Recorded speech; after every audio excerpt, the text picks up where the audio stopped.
Hello बच्चों, नमस्कार। कैसे हैं आप? उम्मीद करती हूँ आप सभी घर पर स्वस्थ होंगे, सुरक्षित होंगे और बेटा अपनी पढ़ाई भी आप लोग अच्छी तरह से कर रहे होंगे, ऐसा मैं आप पर विश्वास करती हूँ।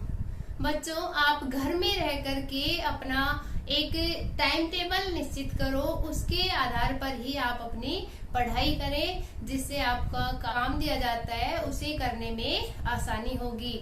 इसलिए आप ध्यान पूर्वक अपनी पढ़ाई भी करें। हम आपको बताएंगे अगला आपका जो काव्य खंड की कविता है वो है वाक। किसने लिखी है? ललदत जी द्वारा लिखित है ये। इनका जन्म 1320 ईस्वी के आसपास जो श्रीनगर है वहां पर सिमपुरा, श्रीनगर के सिमपुरा गांव में हुआ। यह बहुत प्रसिद्ध कवित्री थी।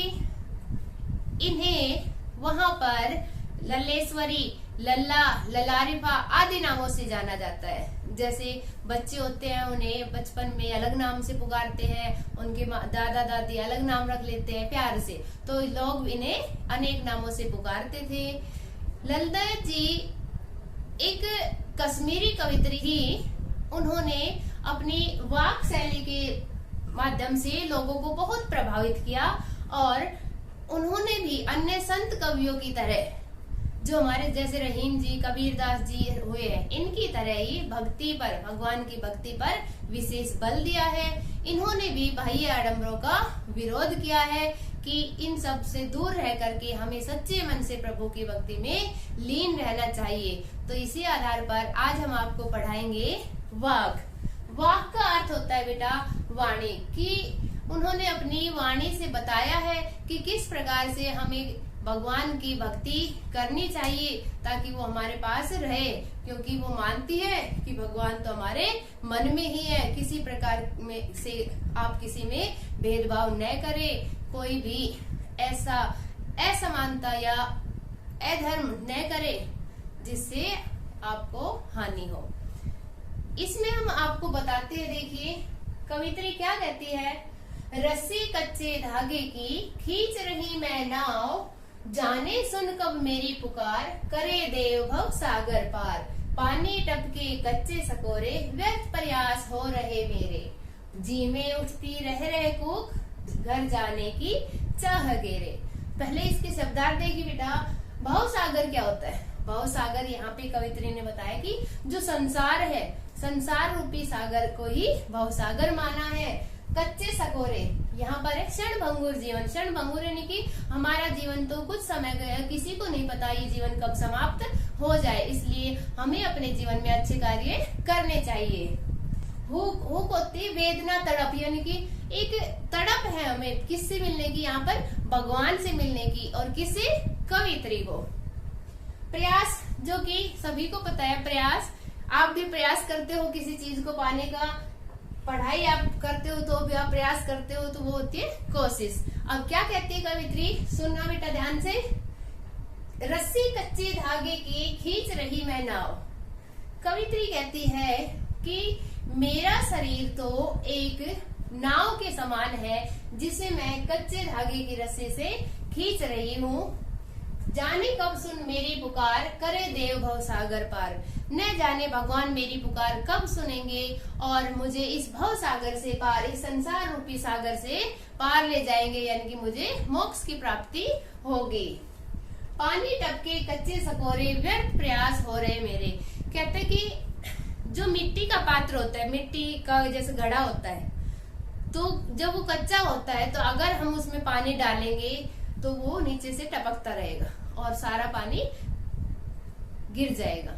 इसी प्रकार से कवित्री क्या कहती है कि हमारा जीवन एक एक दिन करके वो समाप्त होता जा रहा है, यानी कि हमारी उम्र बढ़ती जा रही है, हमारे जीने के दिन कम होते जा रहे हैं। तो क्या कहती है कि पानी टपके कच्चे सकोरे, व्यर्थ प्रयास हो रहे मेरे, कि मेरा जीवन भी कच्चे सकोरे की तरह समाप्त होता जा रहा है।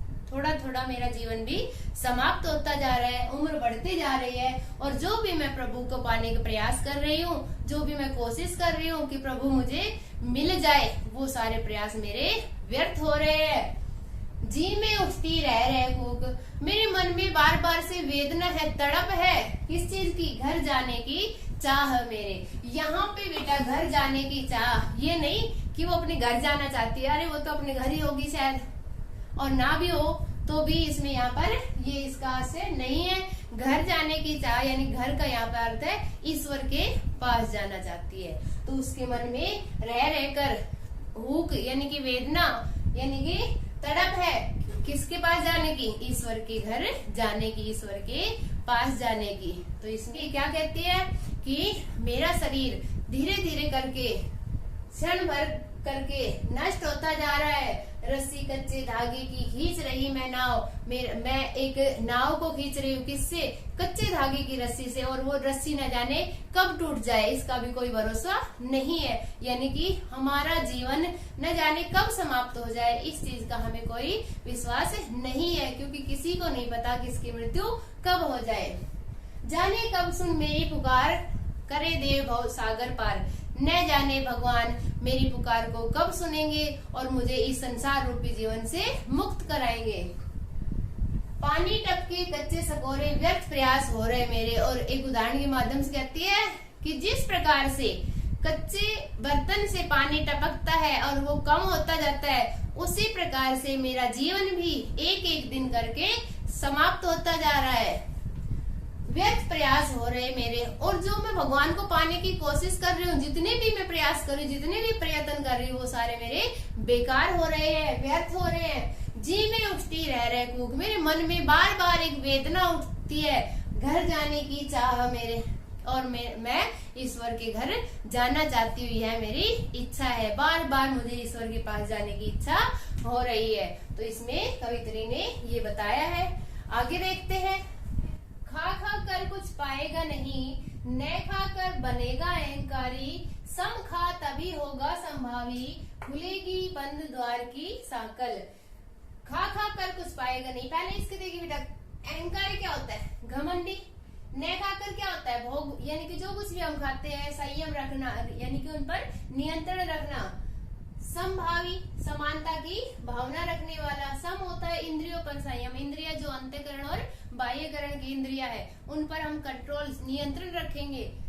साकल होता है कुंडी। तो क्या कहा है इसमें देखिए बेटा, खा खा कर कुछ पाएगा नहीं, कहते कि यदि हे मनुष्य तो बहुत सारा कुछ खा लेगा तो न खाकर बनेगा अहंकारी, तो भी कुछ नहीं पाएगा। अगर तू बहुत सारा भोग खा लेता है, खाना खा लेता है, तो भी कुछ नहीं कर पाएगा, यानी कि ईश्वर से नहीं मिल पाएगा।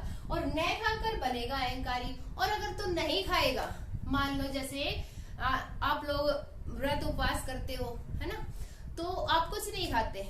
आजकल तो बहुत कुछ खाने लग गए, लेकिन पहले जो ऋषि मुनि होते थे या जो भी होते थे लोग, वो कुछ नहीं खाते थे। तो कहते न खाकर बनेगा अहंकारी, और अगर तुम नहीं खाएगा तो तुम्हारे अंदर अहंकार आ जाएगा, घमंड आ जाएगा कि मैं तो इतना बड़ा ज्ञानी हूँ, मैं तो इतना बड़ा तपस्वी हूँ, मैंने कुछ नहीं खाया भगवान को पाने के लिए, अब तो सबसे पहले भगवान मुझे ही मिलेंगे।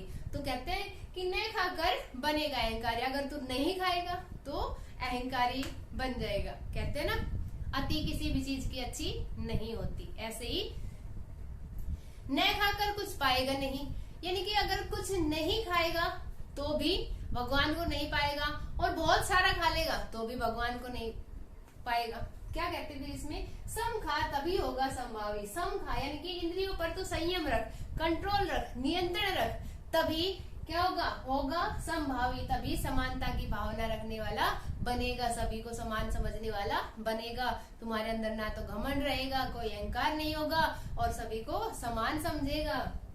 खुलेगी साकल बंद द्वार की, और तुम्हारे बंद द्वार की साकल खुल जाएगी, अर्थात ईश्वर से मिलन हो जाएगा।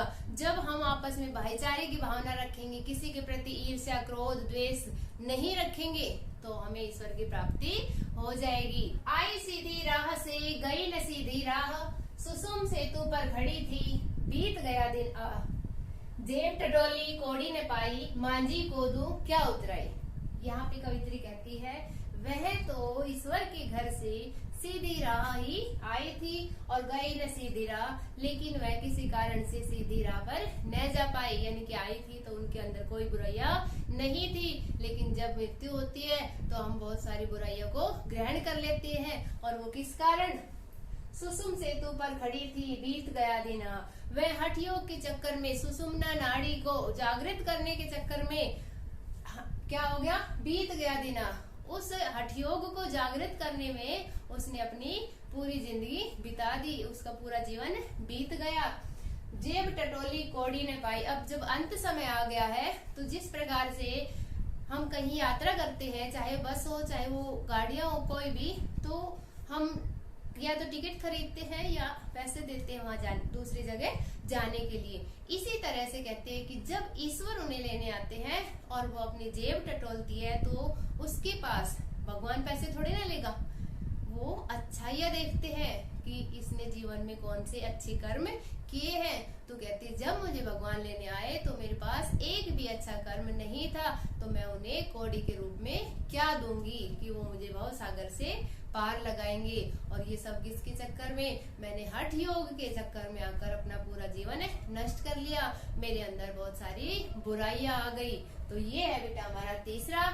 आइए अब हम अगला देखते हैं। नहीं है तो स्वयं को जान, वही है साहिब से पहचान।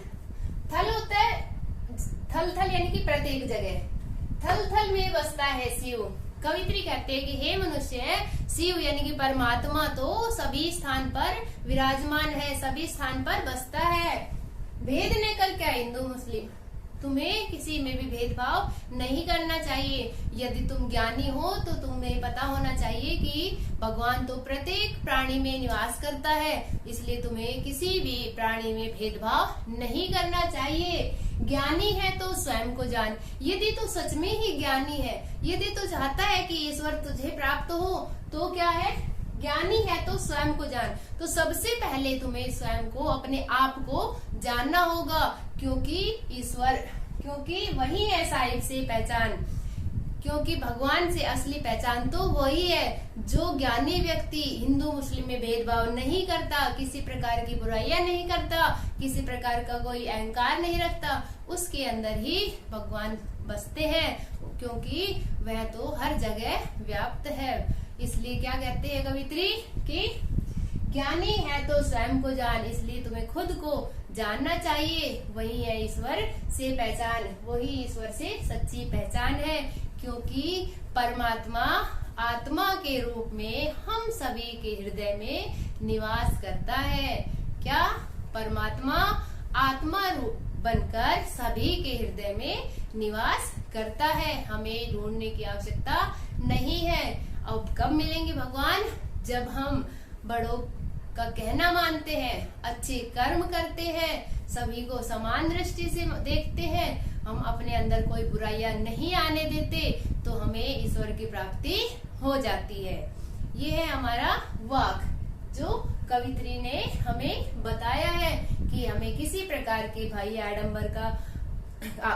आडंबर को नहीं अपनाना चाहिए, किसी प्रकार का भेदभाव नहीं करना चाहिए। हमें तो सच्चे मन से ईश्वर से प्रार्थना करनी चाहिए, कोई भी बुराई अपने अंदर नहीं लानी चाहिए। वो ही ईश्वर से की पहचान है। और हर इंसान के अंदर, हर प्राणी के अंदर परमात्मा आत्मा के रूप में निवास करता है, इसलिए हमें सभी को समान दृष्टि से देखना चाहिए।